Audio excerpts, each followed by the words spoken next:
دوستان ارجمند، کار امروزه احتیاجی و تکنیکی تلویزیون ورزش با اون آغاز شد که ما به نزد همین مهمانخانه آمدیم. اینجا که شما می‌بینید مهمانخانه بین‌المللی شهر تاشکند است که بازیگران منتخب المپیک تاجیکستان در هنگام برگزاری مسابقه جام آسیا بین جوانان تا 23 ساله در همینجا قرار خواهند داشت. بعد از چند لحظه مشق تمرین‌های آنها پیش از بازی با عربستان سعودی شروع می‌گردند و ما به قرار آمدیم که امروز آنها را همراهی کنیم.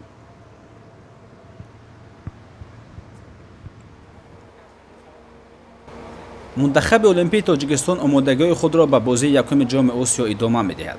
ستاد مربیان دسته زیر راهبری متخصص تاجیک اصلدین بیبولویف باور دارند که فوتبالبازان ما می‌توانند در مسابقه برآمد خوب داشته باشند.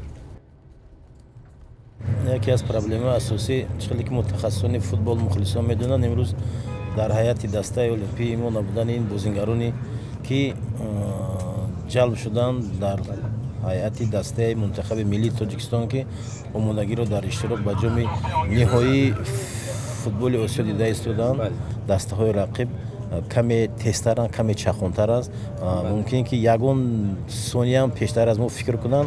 برای همین ما با آنها فقط توصیه می‌کنیم که کمی چالاک باشن، زیرک باشن در میدان و فکر می‌کنم اون دسته‌ای که در گروه ما هستند البته دسته‌های پرقوت هستند، ولی با همین کمبودی‌هایی که در هیئت در دسته ما هستند، کمبودی‌های کادری، فکر می‌کنیم از عهده این وظیفه ما باید سر بلند برای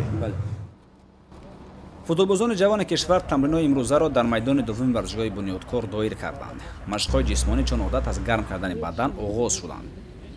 تمام جریان را اجرا کننده وظیفه سرمربی اصلدین حبیب‌اللهیف و هر مشق بچه‌ها را رحمت الله فضیلوف اداره می‌کردند. یوسف ربیعی هم در این کار به آنها کمک می‌کرد. دروازه‌بان‌ها در طرف دیگر میدان مشق‌های علایده انجام می‌دادند. بعد از گرم کردن بدن بازیگران تیم ملی المپیک کشور به چند گروه تقسیم شده مشق‌های دوره توپ را کوشش کردند که درست انجام دهند. تمرین‌های اصولی به اصطلاح شخصان فوتبالی کوادرات برای تیز و سریع وقت قبول کردن قرار کمک می‌رسانند.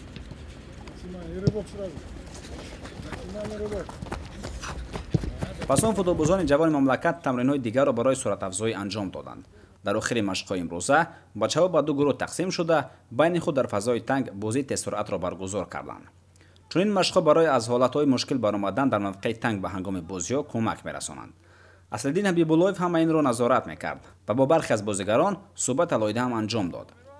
از فدراسیون فوتبال تاجیکستان دسته المپیک مملکتمان را نایب پرزیدنت فدراسیون فوتبال کشور دلشاد جورزاده همراهی می‌کند.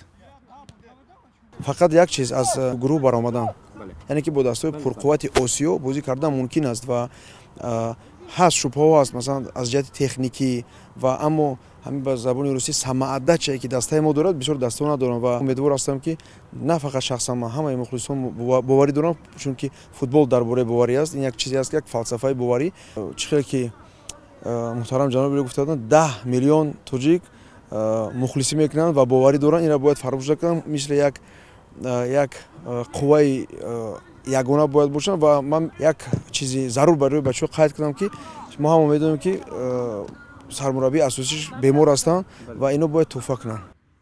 انتظار می‌رود که در بازی‌های جام آسیا دسته ما را شماره زیاد مخلصان دستگیری کنند. برخی از آنها در تمرین‌ها هم شرکت کردند. هر یک بازیگر جوان کشور خوب پی می‌برد که کل تاجیکستان به آنها امید دارد. با درک مسئولیت بزرگ فوتبالبازان 23 ساله کشورمان بر سر رقابت وارد خواهند شد. Мы с оптимизмом готовимся к завтрашней игре. Как все знают, то, что Сауди – это фавориты группы, но мы будем биться с ними. Мы ничем не хуже их, только биться. در آخر مشق ستاد مربیان و نایب پرزیدنت فدراسیون فوتبال تاجیکستان صحبت دوستانه با فوتبالبازان جوان کشور کرده مهمیت بازی در پیشبرده را بار دیگر یادرس شدند. اولین بازی منتخب المپیک تاجیکستان در چمپیونات آسیا مز بر مقابل منتخب عربستان سعودی برگزار می شود که بسیار رقیب سرسخت محسوب می شود، اما هم امید را دارد که بازیگران جوان ما می توانند بر مقابل عربستان سعودی رقابت ارزنده نشان بدهند.